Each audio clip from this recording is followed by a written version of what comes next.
power and control needs to be seen through the civilizing mission. Like it's not just about owning these colonies because of the resources, but it needs to be marketed to the public, especially as a civilizing mission. Like we're doing good work there, so public PR basically.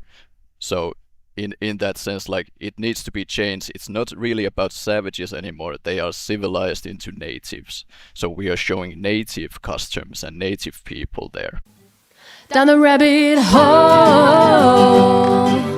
research rabbit holes. Welcome back, everybody, to another episode of Research Rabbit Holes. My guest today is Henri Keskinen, who is a PhD candidate at the University of Turku. Welcome to the podcast, Henri. Thank you. Thank you very much for having me here. Yeah, I'm very happy too. So today we will talk about your dissertation project, which is about the evolution of colonialism through American interest groups in the Republic of Hawaii. Sounds fascinating, very eager to learn more about that. However, before each interview, I always tell my audience how we met. And we met quite recently at the Maple Leaf and Eagle Conference at the University of Helsinki. And I mean, actually, we didn't really meet at the conference. We met at a pub afterwards. So I think you had a beer and I had an Aperol Spritz for 12 euros. And then we talked about, what did we actually talk about? Like everything, basically. Just about everything. Eurovision. That's what I remember. Eurovision, right? Finnish-German relationships. We talked about our favorite German philosophers. I remember that part. Anything really. So yeah, it was a good vibe. Happy to have you here. So to start, I would like to ask you to summarize your project in a couple of sentences. Okay, starting off with a very easy one there. So it will get harder. Oh boy.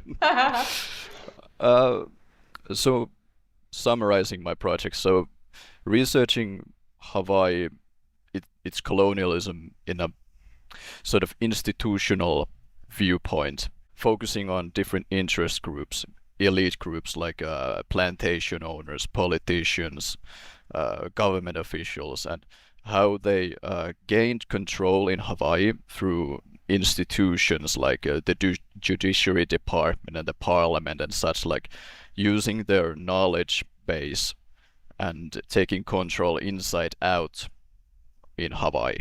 Mm-hmm. So that was a bit more than 2 sentences, but that's okay. My second question is, why Hawaii? So how did you get the idea for this dissertation project? That's an often asked question, especially here in Finland, because I don't think here in my university I know only one other person who studies like Pacific history at all. So basically I was doing my master's on the Philippine-American War and its colonialism evident there. So I researched a lot on the topic and found out that there's this place called Hawaii that happened just before this. And I was like, what happened there? So there's no like surprising story behind it. I just interested in the whole aspect of the process of American colonialism. The reason was not that you wanted to do a field trip to Hawaii to do research there.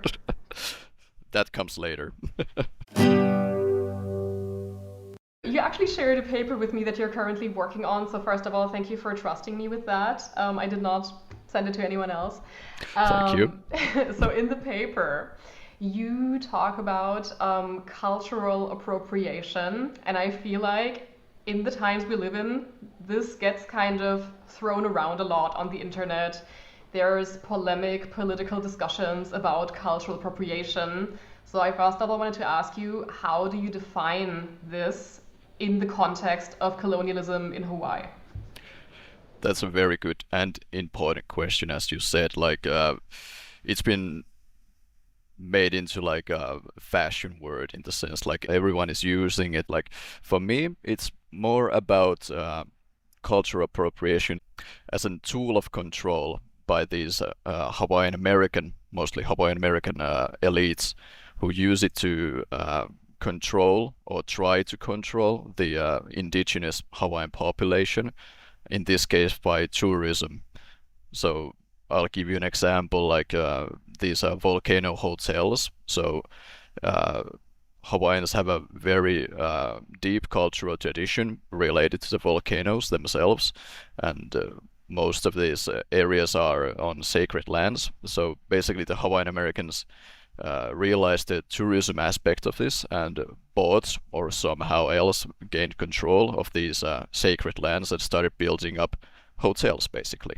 So tourists could come and visit and see the volcanoes themselves, which are fabulous, but also see the what they labeled as exotic indigenous culture related to them, their religious customs and such.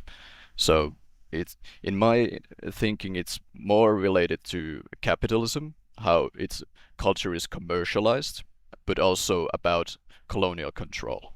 Hmm.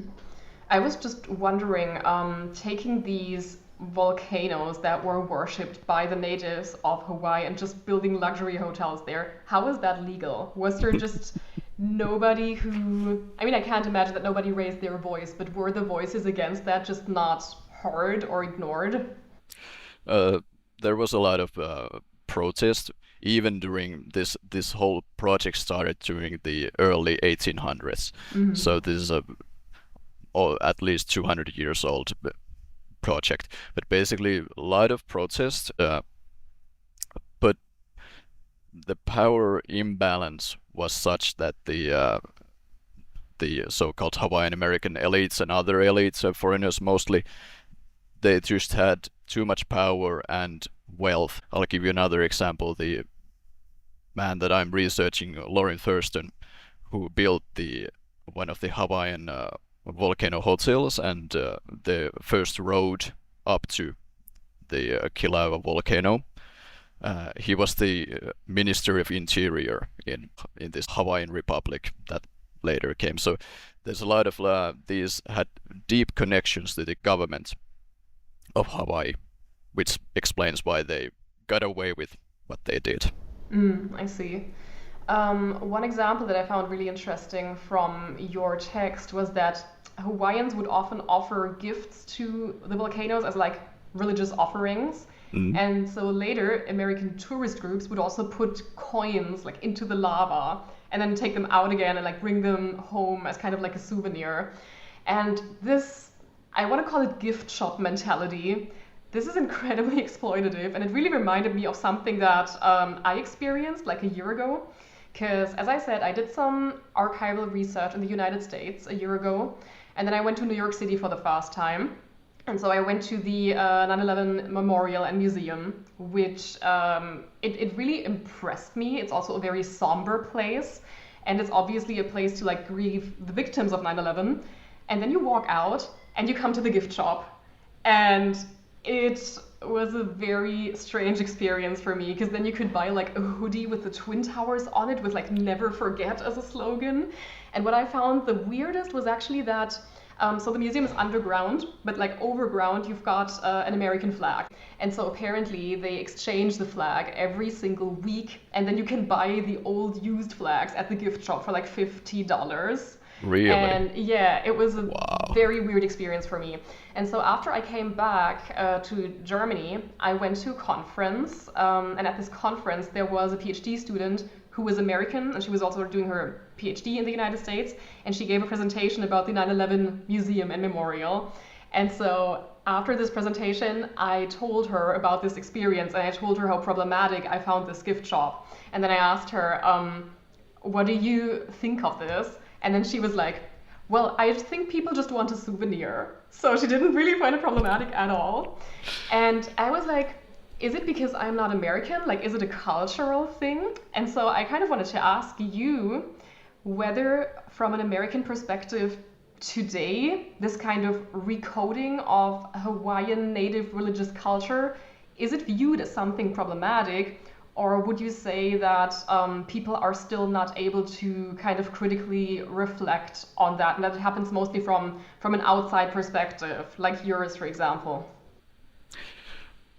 Also a very interesting question, and I talking about the 9/11, like the gift shop and such. There is actually similar one in Honolulu about the Pearl Harbor Oh attacks, God. Oh, which is I haven't been there.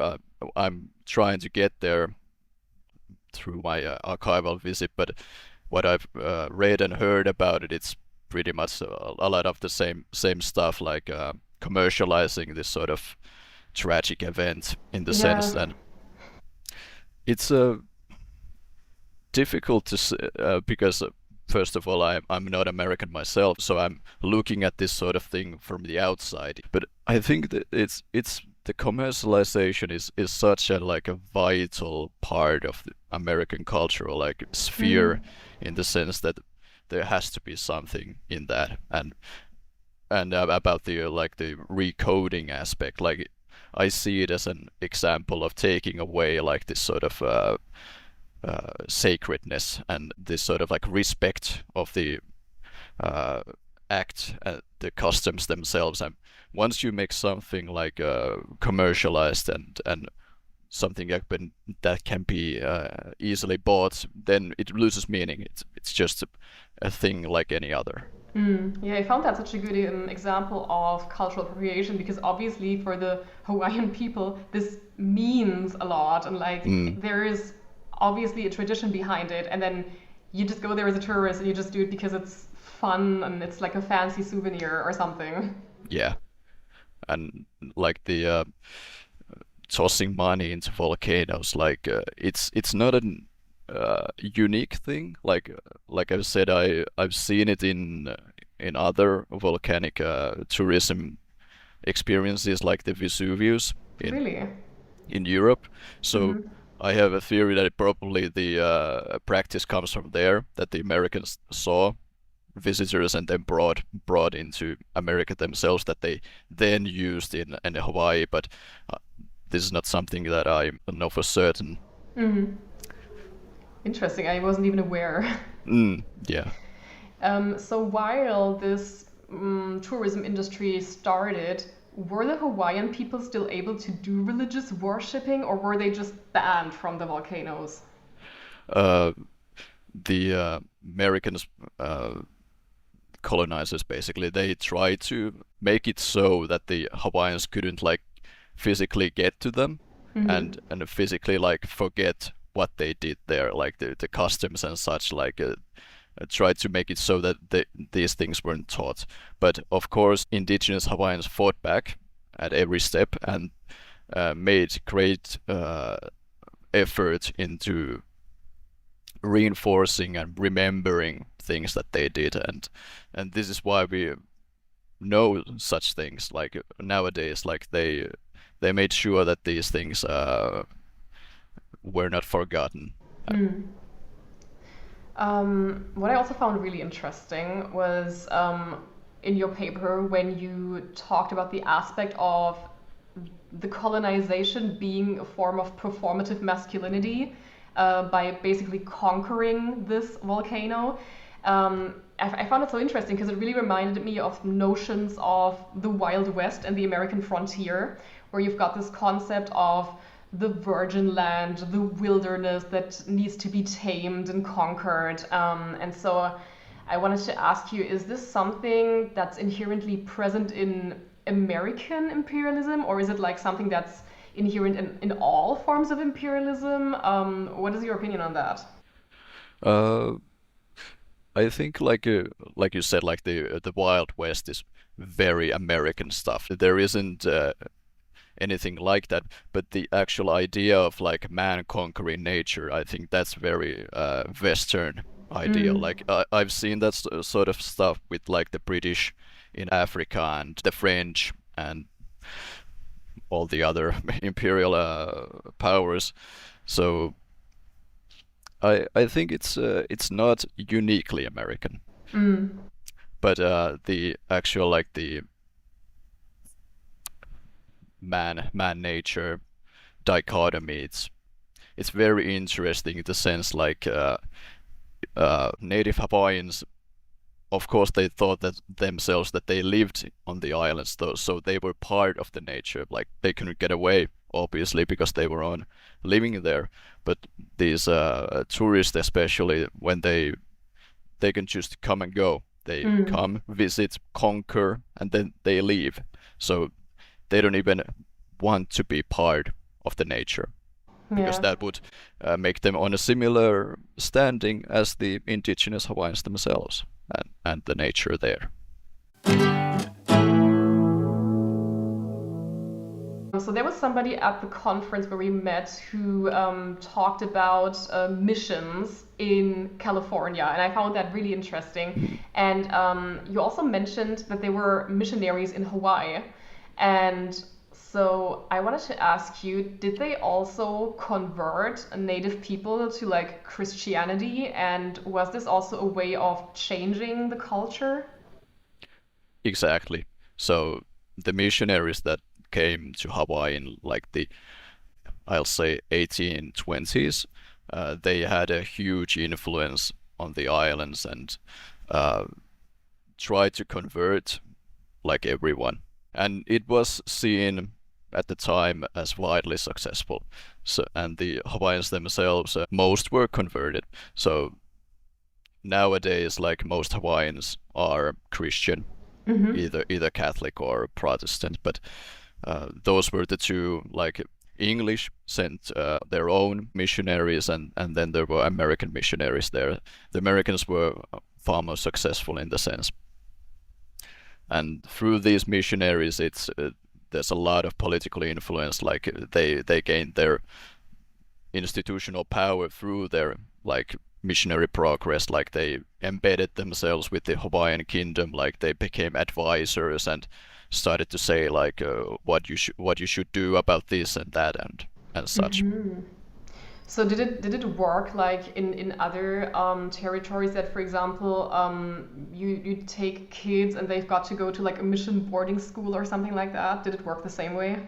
Yeah, so missionaries they built schools, and of course on the outside it looked like humanitarian work, like educating children and giving them a home and food and such. But on the other hand, this meant that the missionaries gained a lot of considerable power of educating and having like this sort of early link with the indigenous population. Also, the Hawaiian language, like the written language, was developed partly by the missionaries. So they brought printing presses to the Hawaiian Islands, and they said that they gave the indigenous Hawaiians language.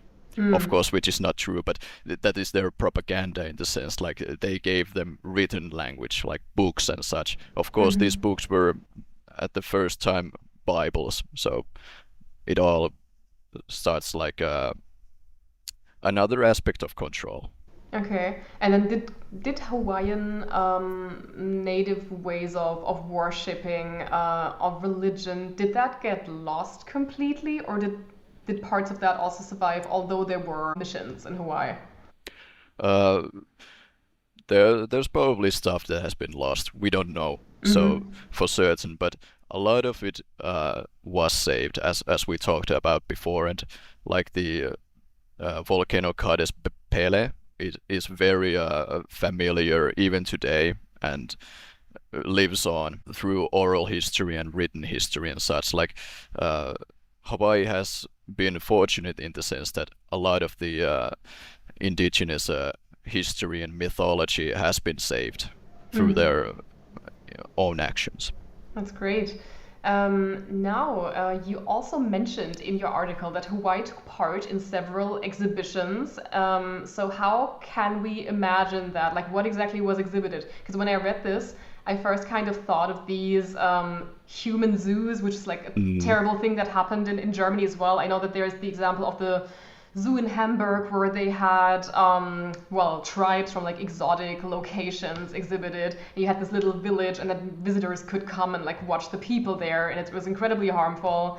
And it was also really inauthentic, because I saw a documentary about that, and apparently the people in this tribe had to wear like really old clothing that was completely inauthentic. Like nobody would wear that stuff any longer. But then it was basically done to make them look more exotic in a way. And so I wanted to ask you, these exhibitions in which Hawaii took part, was it similar? Very much so. And it's a funny thing, no, not really funny, but funny in the sense like I read about these like experiences that the Hawaiians themselves told about in those exhibitions. Like they lived in 6 months, for example, in California before the exhibition opened. So they just walked, talked, and dressed like the Americans there, like Californians, like as you do. But as soon as the exhibitions opens, the Hawaiian village opens, then they dress up like this stereotyped Hawaiian native. So it is a sort of like show or entertainment in the sense like there's little educational aspect to it. Like it's not about what we would think like we are trying to teach others how Hawaiians live, like how we live there. It's mostly like go and look at the strange and exotic new peoples there and how they live there. There was one in California and others in. There were a few. I would say like at what I know at least 4 or 5 big ones in the United States from the late 1800s to early 1900s. As it basically like they ran out of money. What I would consider like they are very expensive, these large exhibitions to maintain. But I'm pointing out here that these are of course quite terrible things, but Hawaiians, these entertainers, took every chance they get to fight back the colonizers. Like for example with the dancers and the singers there, they would actually put pictures of their deposed queen that was deposed in the uprising by the American colonists. They would put pictures secretly into like these notebooks and songbooks that they were selling in these exhibitions to Americans. So every step has a bit of a like insurrectionist aspect to it, like trying to fight back. But did the visitors actually get that criticism, or did they just see, exotic people from an exotic country? That is a very interesting point and impossible to say on all accounts, but I would like to think that and first of all it is a practice for the Hawaiians themselves. They are trying to gain agency, but I think the secondary aspect is basically like trying to educate American visitors. Okay. Who knows to what end. So how did this actually work? Like did they get the people for these exhibitions from Hawaii, then they basically went there, stayed for maybe a couple of weeks or months, and then did they get to go back and like live their life as they did before? Yeah, so usually the process was that there was what they called an impresario, which is a person who sets up the whole exhibition. He would hire a bunch of whatever they wanted, like mostly artists and entertainers from Hawaii, ship them to whichever exhibition they went, and they would have a contract for a set amount of time, which usually meant that they would go back after the contract. But there was actually one case where the indigenous Hawaiians, they basically told the impresario that they wouldn't go back because of the revolution that was happening in Hawaii. So in protest, they stayed in the United States and basically performed their own tours independently. And as far as I know, they almost got to, I think they got to Europe as well. They did some dance tours there, and then they would go back to Hawaii. So Uh-huh. I found it really interesting that a historian that you quote, Peter Hoffenberg, said that the Hawaiian kingdom participated at these exhibitions to prove to the Western world that they were not savages. And then I thought, but isn't that exactly what happened? Because you show these people and you present them as like exotic beings from a faraway country. Isn't that kind of the assumption that people would have if they see them?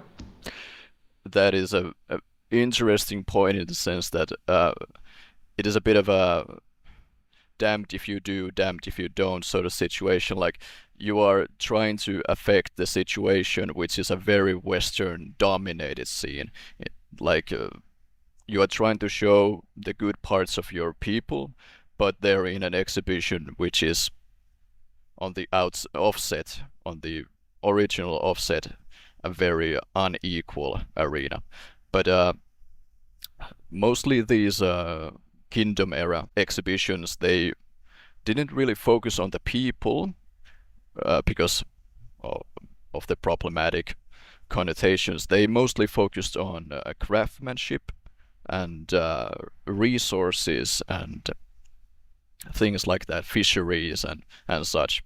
Of course, these also have a bit of a problematic sense, like labeling your own country as sort of like a industrializing nation, which is trying to mimic these European countries.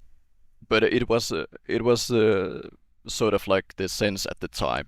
So we have to understand this was during the 1800s. So it was a very Western dominated world, and you had to live by these rules, even if you most likely didn't like it. Yeah. I found one exhibit that you described really interesting because the throne room was presented at a fair, and I wanted to ask you why. Was it to kind of show that Hawaii was no longer a kingdom at that point, that it kind of belonged to history, or like why would they do that? There's a sense of that as well, but I think there's a lot of exotic in nature. Like the advertisement for it basically said like the only throne room in the United States. So like they're Americans are Republicans, that they have the republic. So monarchism is seen as sort of like a backwards thing. Like we're not monarchists, so come and look at this throne room. Like we have conquered the Hawaiian kingdom and made it into a republic. So we have brought it to civilization in this sense. This is what they thought. And I think there's a lot of, on the other hand, also the primary notion of showing the spoils of this like great civilizing mission. Like these are the old things that we have brought from the islands, and look at them, and we have made it better there. This is so interesting because it reminds me so much of Orientalism in a way. Because you've got Yeah. like on the one hand the notion of like, yeah, this is a primitive kind of barbaric society and they're inferior to yourself. But on the other hand, there's also a kind of fascination with it, and you're like, oh yeah, Yeah. this is so mysterious and so different in a way. Kind of the two sides of it.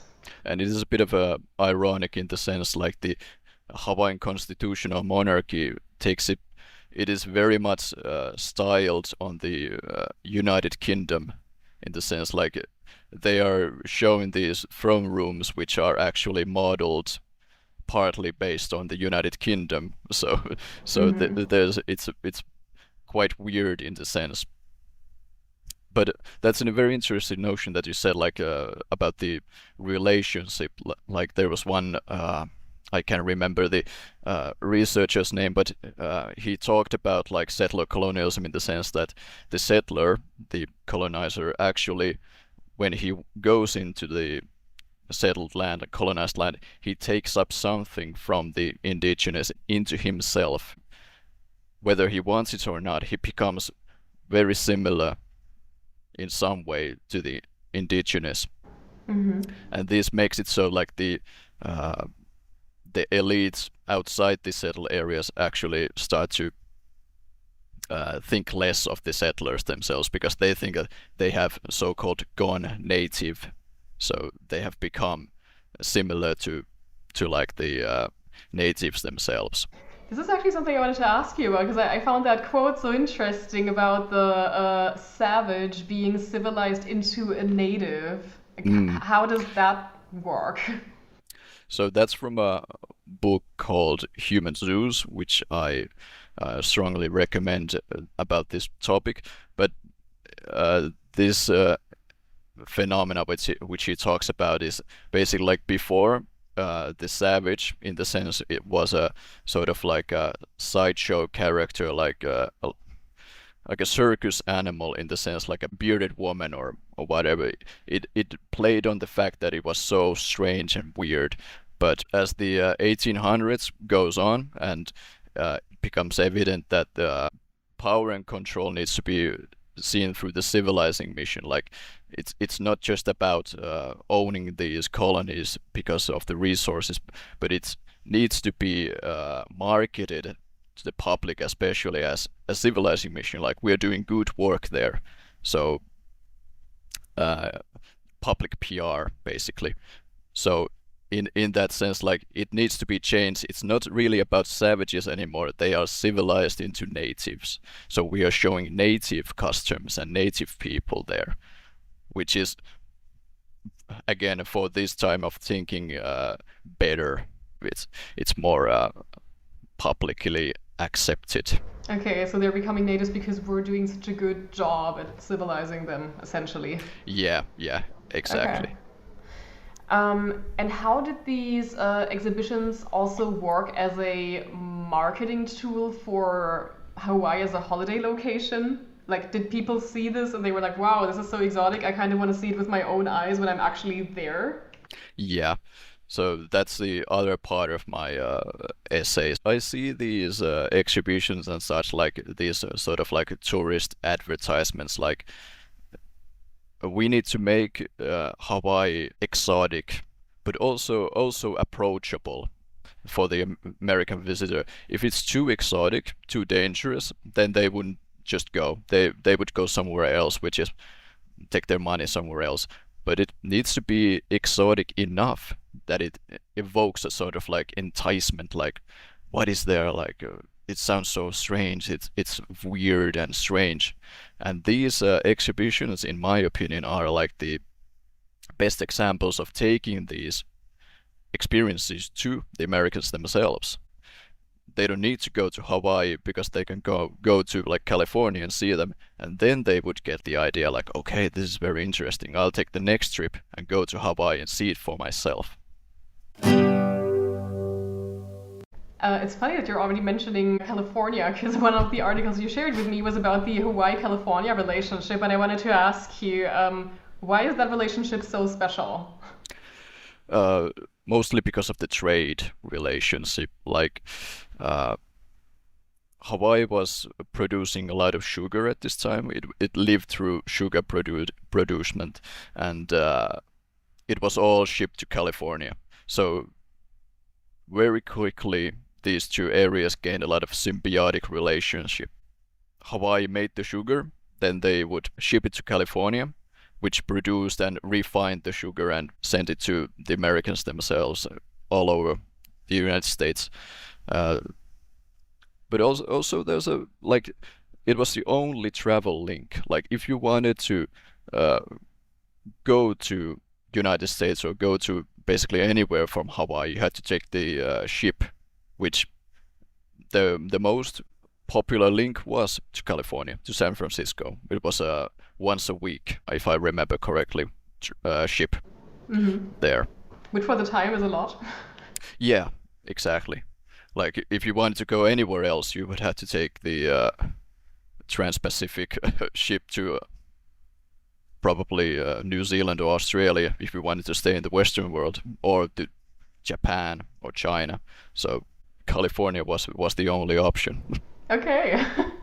All roads lead to California. Mm. Oh, well, ships don't go on roads, but whatever. You know what I mean. Of course.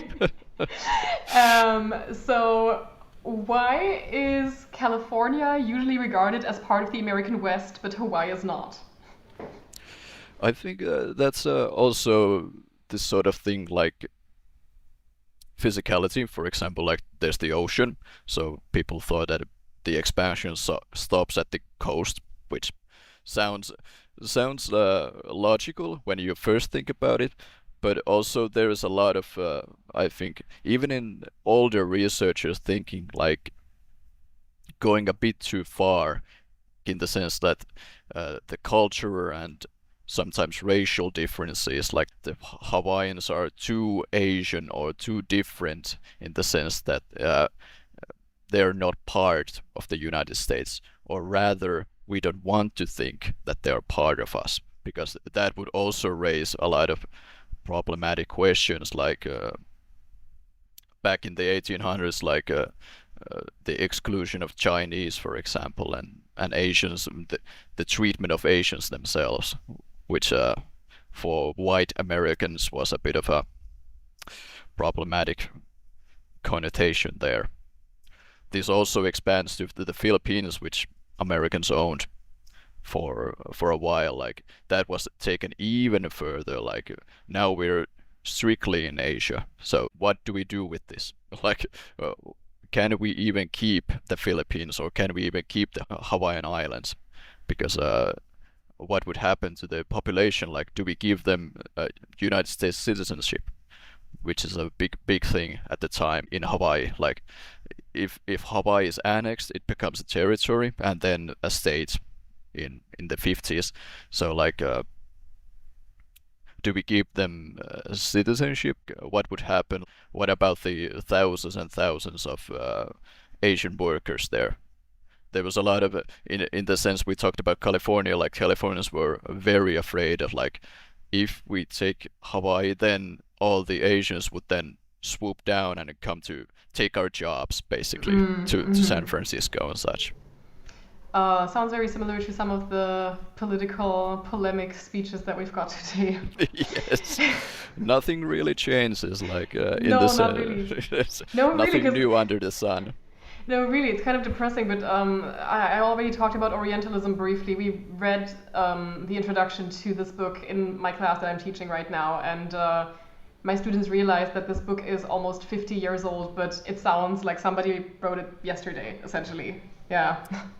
It is chilling in the sense, like, you want to stay optimistic, especially in the history sense. We want to think like things are going better and we are learning and such, but every so often we see things like, oh no, like it's all the same, like we haven't learned anything. Right. History repeating itself. Yeah. Yeah, so one article you shared with me was about the 1893 coup. What happened during this coup, and was it the beginning of the end of Hawaiian sovereignty?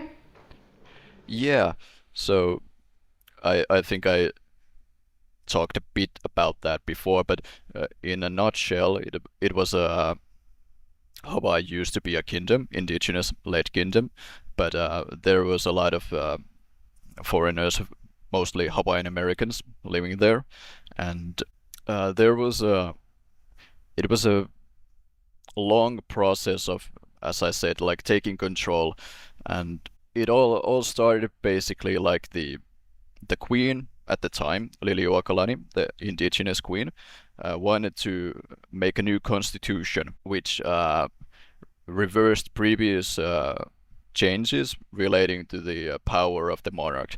So she wanted more power for herself, but basically this meant that she wanted to give back power for the indigenous people, and reduce the power and control of the foreigners. And this, of course, didn't sit well with the foreigners and the Hawaiian Americans especially. They had, as I said, considerable economic factors in the sugar trade and such, and they devised a coup. They formed a secret league, which was about 400 persons or so. Illegal, of course, at the time. They gathered arms, brought from, once again, from California, shipments, and basically marched to the Queen's palace and said, like, if she doesn't stop, then we would open fire and take over Also, at the same time, they asked the United States for aid, which Americans had a military vessel at the harbor. They brought down Marines, a detachment of Marines there. They, of course, in these primary materials, they every time they say that we are not taking part in this revolution, we are just maintaining order through arms and walking down the streets. But basically, the Queen saw that there was no hope of fighting back, because that would mean if she opened fire and defended herself, then the Americans, the Marines there, probably would not sit idle and see other Americans getting shot by indigenous Hawaiians. So then it would drag the United States into a war, which Hawaii couldn't win. So she abdicated, surrendered, and very soon after, these Hawaiian American elites devised the Republic of Hawaii, which basically stripped the monarchy of its power. And their aim was to annex the islands to the United States. And they thought it was a very quick thing, like, hey, the Americans brought Marines there, like, it's basically ours. But in truth, it took at least 5 years. There was a lot of political considerations. And were these 400 people who initiated the coup, were all of them Americans? No. So there were also Germans, British, and at least some Portuguese. Hawaii at this time was a very multicultural island nation due to the trade relationships and the sugar and everything. Also workers from all over the world, like mostly the sugarcane workers were Asians, but there were also thousands of Portuguese brought from the Madeiras. So it's not just about Hawaiian Americans, but they were the dominating bloc. They owned most of the sugar plantations. They owned most property. They had the wealth and the power. But it's there were many. I would say the so-called Council of 13, which was the governing organ of these 400 revolutionaries, like at least 2 of them were British and 1 was German. And that German was also the consul for the German government. What was his name? Do you know that? I can't remember at this time, but I can look it up after if Okay. you are interested. I was just thinking maybe it's the ancestor of Nicole Scherzinger from the Pussycat Dolls, because that is a German surname that she has, and I know that she's Hawaiian. That would be insane. That'd be so All funny. there. That'd be so cool. Anyway, so you already mentioned that the Hawaiians were aware that they could not win a war, but they probably just didn't accept the situation right away. Were there attempts to bring back the Queen? Were there any movements that happened against this coup? There was one armed in 1895, so 2 years after they tried to basically, like, through armed forces, bring back the monarchy. Once again, bringing arms from San Francisco, again, the California connection there, but their plans were revealed by spies, and the Hawaiian Americans and the Republic forces at this time were waiting for them. There was a skirmish, a battle near Honolulu, the capital. I think only 1 individual died, but basically the indigenous forces were defeated, and that was the last armed uprising.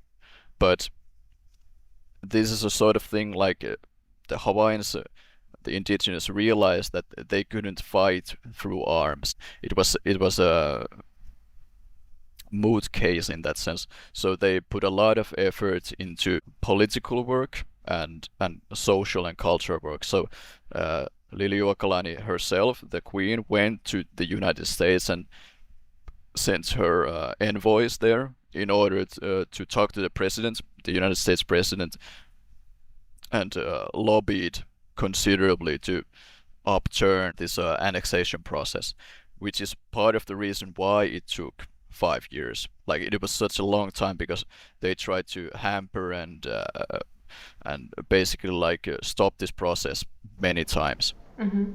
But eventually, her talks to the president were not that successful, I'm assuming.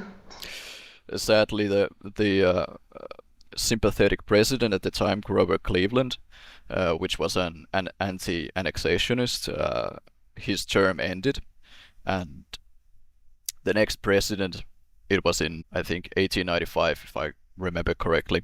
So pretty soon after that, was an individual called William McKinley, which is very popular at the time if we're talking about modern modern influence in that sense, like Trump administration and such. McKinley was a very staunch imperialist and annexationist, and he started lobbying, like with Theodore Roosevelt, who was his friend in arms in that sort of sense. But it took until 1898 when the war with the Spanish started, the American-Spanish War about Cuba and the Philippines and such, and the American Navy needed a port basically in the Pacific to fight in the Philippines. So it was rushed through. So it was seen as a war act, like annexing Hawaii. So that was the final nail in the coffin to sort. Now, there is still a Hawaiian sovereignty movement today, right? But Of course. how present is it? How powerful is it? Is it even taken seriously by politicians? I think it's in Hawaii itself. It is powerful. It started in 1970s. We're talking about this Hawaiian Renaissance, which revitalized the indigenous movements in Hawaii, and we are still living after that age. I think the indigenous population in Hawaii has gained strength over time, and it's not going anywhere. It's gaining power, and so is the political strength there. But I have to say, the actual influence outside Hawaii, in Washington, for example, is another thing itself. Like thinking about like Hawaii has the Pearl Harbor military base even today. Like I would like to be optimistic, but I think the United States government has too much invested in Hawaii in order to allow any kind of independence or autonomy in that sense. But that doesn't mean like you shouldn't fight. Like of course they have done great things and hopefully great things in the future as well. But sadly, the situation is it is what it is. So there was an interesting quote in the article you shared with me from the 1896 Board of Education that reported that schools taught in the Hawaiian language had at that time virtually ceased to exist and would probably never appear again in a government report. Is that still the case? Is the language dying out, or did they kind of revive it? After the 1970s, the Renaissance, I think the strength of the language is also gaining. It is not an official language in the sense like we're talking about here in Europe, but it is talked and it's not dying out. I don't think it is an extinct language. But it is in the arms of the Hawaiians themselves. Like they talk about it and about the language in their own homes, and they are keeping it alive through there. And there are schools that teach Hawaiian language. Like it is a new sort of development. Like this sort of thing exists in New Zealand as well. They have started building up new schools which start teaching the language from the on the offset on the children themselves. Like they're trying to remake the cultural links, which is very interesting and good development in there, because it's very hard to teach the language when you're an adult. Like it's better if you start it as soon as possible, Yeah, right. as you will probably see with your Finnish. I will impress you at the next MLE. I'm sure of it. So is it like a diglossia situation where people would speak Hawaiian like more informal settings with family and friends, and then in more official settings like at school or administrative institutions you would speak English? Yeah. So the administration still uses English and uses English spellings. For example, Hawaii is spelled differently in their own language and in the official English governmental reportings and such. But I think it also depends a bit on the context. Like I've also seen Hawaiian spoken very much in like the university sense. It depends on the individual, I think, like how much they use the language. Do you speak Hawaiian? Not at all. You should learn it. Yeah, I should. It would open up so many things. Like on the materials themselves, there's a lot of stuff that I'm missing through like Hawaiian newspapers, which are made in Hawaiian language and such. But once again, it needs time. Like it is a whole different new language. Yeah, this would be a way though how you could impress me in 2 years at the MLE. We'll do a wager. We'll both try. I'll try to learn Hawaii, and you'll try to learn Finnish. We'll Right. exchange notes. I mean, the problem is that I don't speak Hawaiian, so you could just talk gibberish to me and I would assume it is Hawaiian. You would have to trust me.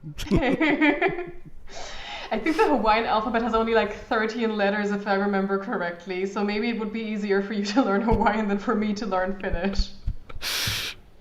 We'll Anything's see. possible. We'll see.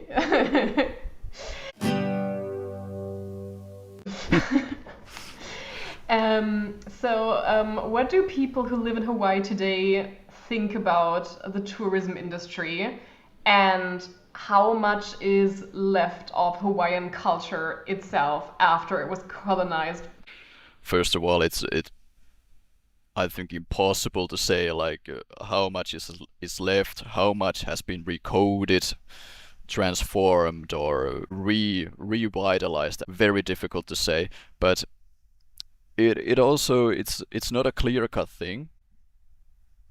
There's of course they understand themselves that these tourist industry is based on colonizing of the islands, but on the other hand, you have to pay your bills, you have to have food on the table. Like a lot of the Hawaiians themselves gain employment through this tourism industry. Like as soon as sugar went out of style in the 1900s, tourism became the biggest export in the islands.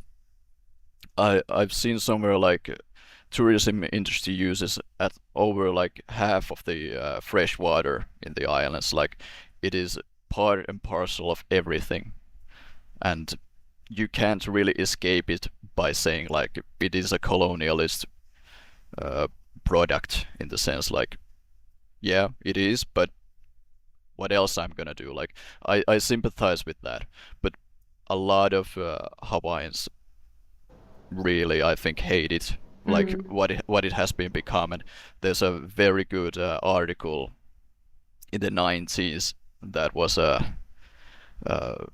by an indigenous researcher who basically referred to the tourism industry as prostitution, basically. And there's a lot of I saw and felt a lot of hatred just from that alone. Like, and I think she even says in the end like, don't come to Hawaii, like full stop. So it's not clear cut. There are many sides of this topic, which makes it interesting but also quite sad in my opinion. Like they are living in a system that has been forced upon them, and it is very difficult to get away from that. Like, how do you even dismantle an entire industry? Like, what are you going to do without, like, sure, like, get rid of tourism, then what? What are you going to do after that? Enormously difficult questions. Yeah, and I mean, it's like that in many countries that live primarily Yeah, from the tourism industry. yeah, we have, like, Spain, I think, is a very good example. The pricing of houses and such. It affects a lot of countries. I agree. Yeah. What's your opinion on the Santa Claus village in Finland? A low blow there, like, bringing this topic to my doorstep. There's actually been a lot of talk, especially this year and the last year, about the effects of tourism in Lapland, in Finland, in northern Finland. Also about like these like we have these trails, like hiking trails, which are for everyone, but there are these like tourist companies that basically take up tourists there and try to like take over these trails. Like it's for them because they have people who paid them to use them. So I I have never been into the Santa village, but once again, I understand employment in northern Finland is very difficult for the Sami, the indigenous people there, and everyone else. But I don't know.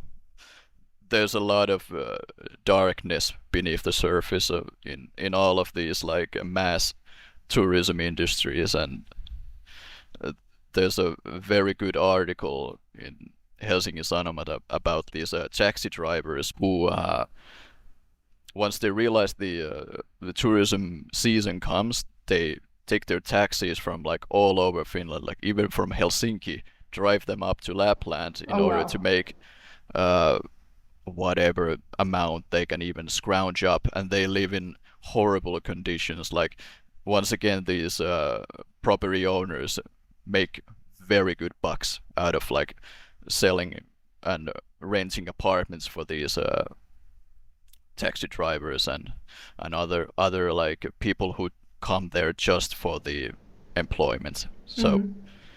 it is a whole system. Can you send that article to me? That sounds super interesting. I'll try to find it. Yeah. Cool. Is it in Finnish? Yes. That is But not a problem for me. you can practice your Finnish I there. will. I will. Okay, coming back to the Hawaii topic. I think in 2023 there were these horrible fires that broke out in Maui, if I remember Yeah. correctly. And I feel like this brought some renewed attention to the fact that so many American millionaires owned villas at this property that was taken away from native people long ago. Do you feel like this was like a brief moment of attention that the topic got, or was it there to stay?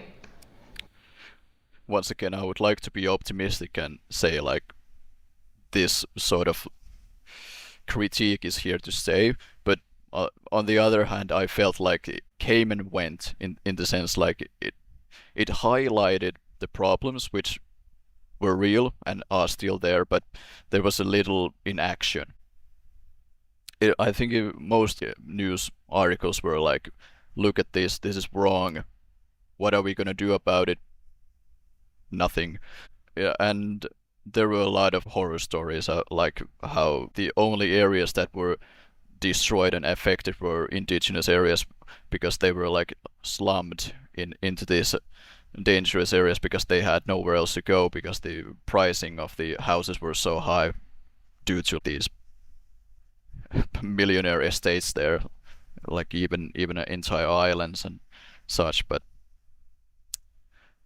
I also think like every time these sort of things are brought up, it brings up more awareness to Hmm. everyone. Like it's good that these sort of like news articles are made and topics like hopefully through more and more we are starting to see more changes. Hmm. At least one positive thing. So we're slowly approaching the end of the interview, and there is a category that I always like to do, which is this or that. So I'm going to give you two options, and you have to choose one of them, all right? Okay. Okay, first one. Presenting at a conference or writing a paper? Writing a paper. Really? 100%. Well, I would have never chosen that. I have a terrible social presentation anxiety. Like I lock up. Oh. No, I don't believe that. Next time I'm gonna listen to your presentation. It's gonna be great. Hopefully I'll have more experience by then. But on a more positive note, like I love writing. Like I write everything. Like I write fiction. I Really? write. Yeah. Me too. That's so cool. Wow. What kind? When I was younger, exclusively fantasy. Now it's more in the thriller genre. I also write songs. Like I sing. I play the guitar sometimes. I've never Okay. really shared it with anyone, but yeah. How That's about you? I'm writing now about like science fiction. I really like science fiction as a topic. Also understand it's basically like out of fashion for like many years, but No. I really like science fiction. I write just about anything. Like That's I so just cool. like the process of writing, except music. I have nothing to. My brain doesn't understand music. Music Okay. writing. Okay, so second one. Helsinki or Turku? Turku. Represent. It's that, but I'm not actually born here, so I can always use that card. Like it's not Turku representation because I was not born here, but Helsinki is a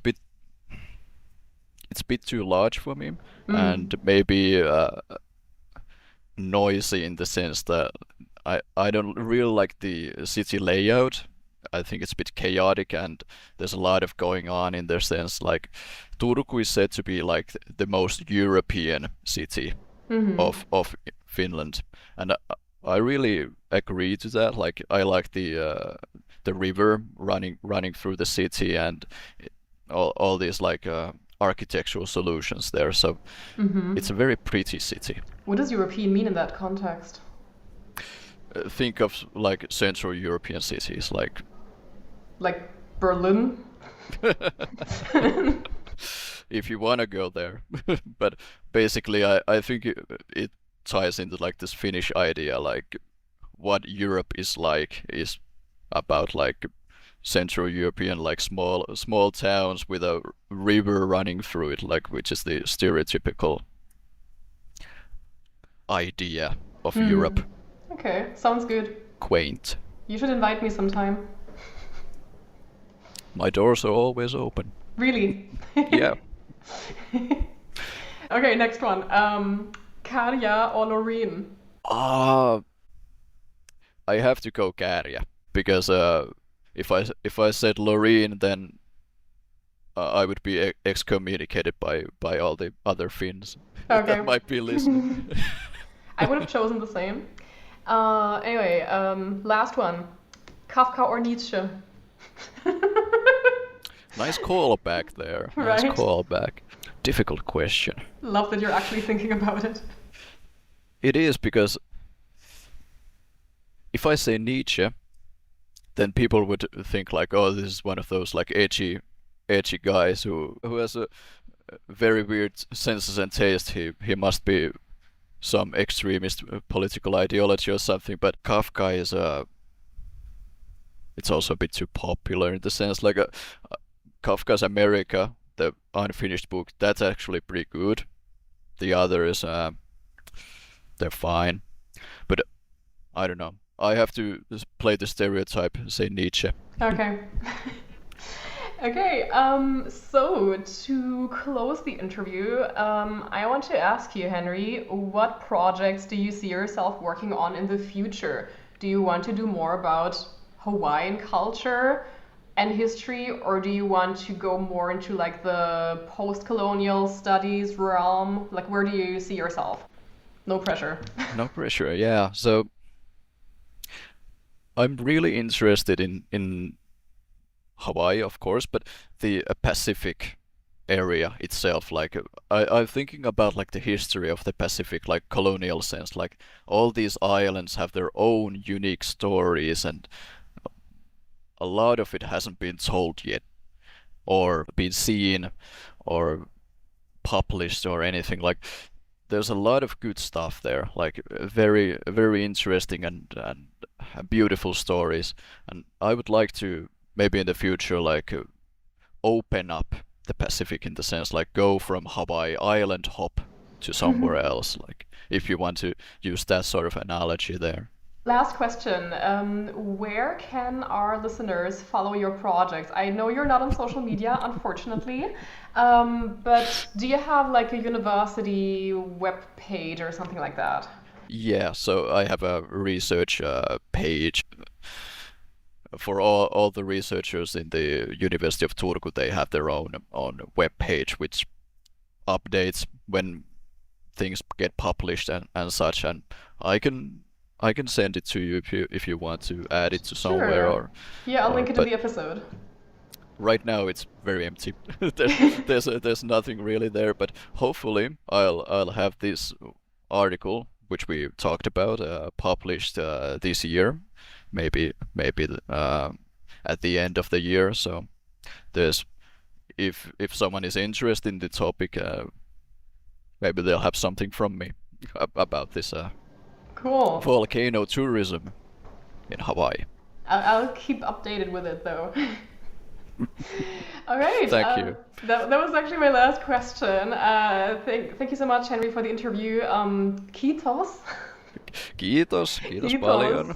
I had so much fun and I learned a lot about Hawaii, which I didn't really know anything about before. So yeah, again, thank you for being my guest. Thank you very much, and thank you for having me here. This is my first time on a podcast. It was a very nice experience, and you're a great host. Aw, thank you. It'll probably not be your last time on a podcast. Hopefully. Maybe you'll return in a year, who knows? Always welcome. Thanks everyone for listening to this episode of Research Rabbit Holes, and I'll hopefully see you in the next one. Bye bye. Down the rabbit hole, research rabbit holes.